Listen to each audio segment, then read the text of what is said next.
Mankalaza ny fadimy amby roapolo taona ny siny kosa teo an-tsehatra ny fantadaza amin'ny antsointsika hoe DJ Inna ny DJ Big Joe zany ho amin'ny rampitso fahavalon'ny volana May 2024 amin'ny 7 ora sasany alina ao amin'ny Carlton Nanosy isy ny hetsika goavana izay karakarainy mifanandrify amin'izay taom-pankalazana hoentin'ity mpampandihy Matianina tsy zoviana maro ity azadino araka zany ny manatrika izay lanonana ho amin'ny rampitso izay lafim-baovao hafa tanteraka kosa indray Stéphanie mpanakanto malagasy miangaly ny mozika tropikaly no nosafidin'ny orinasa RTL Madagasikara ho masivony eto Madagasikara amin'ireo tetikasa rehetra izay tanterahany io tolakandro io moa no nampahafantarana tamin'ny fomba ofisialy ny fiara-miasa misy eo amin'ny rotonta.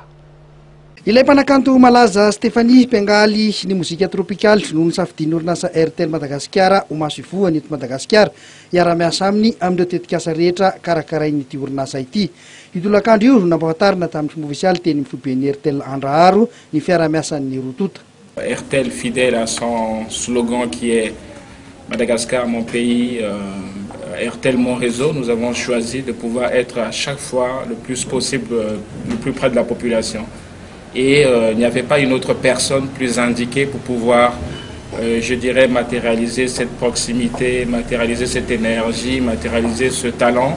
et cette passion auprès de la population en la personne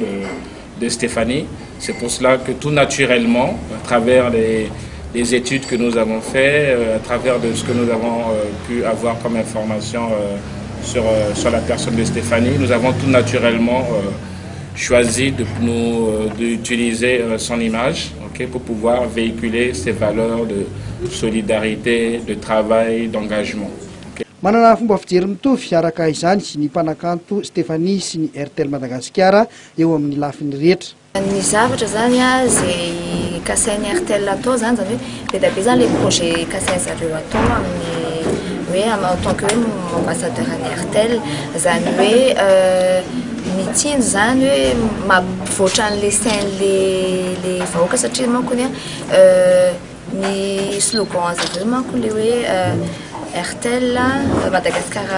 tanindrazako RTL tambazotrako dia io zavatra io zany ezahanay mihitsy zany zay exploiten'le izy hoe maro projet zay kasain'ny RTL atao dia be da be koa zany reo hetsika maromaro zay tanterahanay mandritra ny titrona ty. Ny eo am-pifelantanana zany ny talata zany misy visite any amin'ny hôpital Befelatany izy zany kasaina manokana ho an'ny reny sy ny zanaka. Hafatra lehibe iraisan'ny rotota araka izany ny fanentanana ho amin'ny firaisan-kina sy ny fijerena manokana ireo olona sahirana eny anivon'ny fiarahamonina. Faranantsika hatreto toko lasy toko vavy ny fampalalam-baovao tamin'ity takarivany alakamisy ity fisaorana mitafitafy no atolotra anao nanaraka izany hatramin'ny farany famefotoana eto indray tsika ho amin'ny andron'ny rampitso veloma tompoko.